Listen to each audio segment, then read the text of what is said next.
Et regardez à ces images, celle de la traditionnelle cérémonie de la flamme du souvenir. Elle est arrivée il y a à peine une demi-heure à Verdun. Il s'agit de la flamme prélevée sous l'Arc de Triomphe à Paris. Elle a été remise au maire de Verdun. Elle va ensuite se brûler dans la crypte jusqu'au 11 novembre.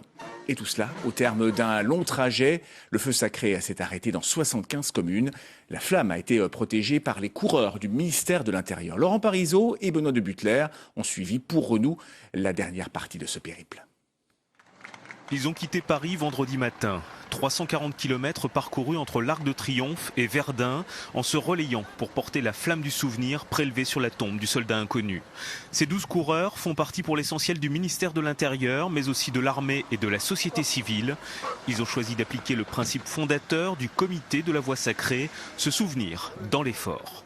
Lorsque l'on se rapproche de plus en plus vers Verdun, on voit des mêmes noms de familles se répéter plusieurs fois sur les monuments et on ne peut pas s'empêcher bien entendu de penser à toutes ces descendances qui n'ont pas été assurées, à ces mères qui ont parfois perdu tous leurs enfants. Et bien entendu, ça suscite une grande émotion et la mémoire est profonde et poignante. Dans chaque village traversé, une halte devant le monument aux morts. Des bougies, des lanternes ou des flambeaux sont allumés avec la flamme. Un moyen symbolique de transmettre la mémoire et de rendre hommage. Quand on a commencé en 1989, on comptabilise grosso modo entre Paris et Verdun, donc on passe sur un même parcours, on comptabilise à peu près 1000-1500 personnes qui étaient présentes avec leur porte-drapeau. Des fois c'était un, des fois c'était deux, des fois la nuit il n'y avait personne. Là on peut maintenant comptabiliser très très facilement, on approche entre les 9-10 000 personnes. Dans les années 1920, la flamme était ainsi transmise sur tous les champs de bataille de la Grande Guerre. Aujourd'hui, seul Verdun perpétue cette tradition. Voilà pour le périple de cette flamme éternelle. Intéressons-nous un instant à sa symbolique et au devoir de transmission de mémoire. C'est le colonel Alain Artisson, le directeur de la mission Histoire, qui nous éclaire. Il était interrogé ce matin par Laurent Parisot avec Benoît de Butler.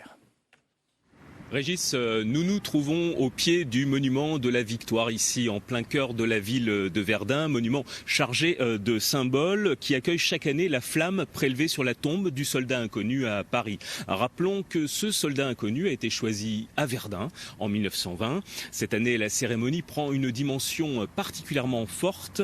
Le directeur de la mission Histoire du département de la Meuse est avec nous pour en parler. Colonel Artisson, en cette période de centenaire de la Grande Guerre, que représente une cérémonie comme celle-ci? Alors, cette cérémonie de la flamme du souvenir, de la flamme sacrée, est très certainement l'une des cérémonies les plus fortes de symboles, je dirais, qui concourent à transmettre la mémoire aux jeunes générations. La flamme du souvenir, la flamme sacrée, est très certainement le grand symbole vivant, je dirais, qui représente ces combattants de la Première Guerre mondiale. Et aujourd'hui, dans le cadre de cette volonté de transmettre aux jeunes générations cette histoire de cette Grande Guerre, notre histoire, eh bien, nous avons souhaité encore plus associer les jeunes générations qui, cette année, pour une première fois, vont apporter cette flamme au monument à la Victoire en partant du monument aux enfants de Verdun, monument aux morts de la ville de Verdun. Parce que pendant très longtemps, ce type de cérémonie, pas que celle-ci d'ailleurs, on a l'impression qu'elles étaient un petit peu l'exclusivité du monde combattant, des anciens combattants. Il s'agit d'ouvrir ça à un plus grand public ? Oui, les cérémonies traditionnellement sont organisées par le monde combattant, et ce depuis la fin de la Première Guerre mondiale. Donc sont eux qui ont porté toute cette mémoire, bien évidemment. Et aujourd'hui, on souhaite que le monde combattant et les jeunes générations s'associent pour encore mieux transmettre cette histoire aux générations futures.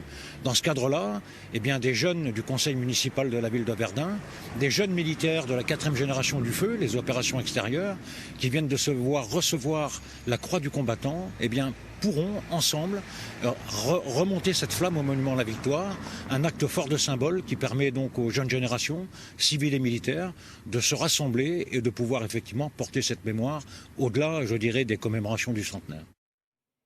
Une flamme qui, je vous le rappelle, brûlera dans la crypte du monument aux morts de Verdun jusqu'aux commémorations du 11 novembre.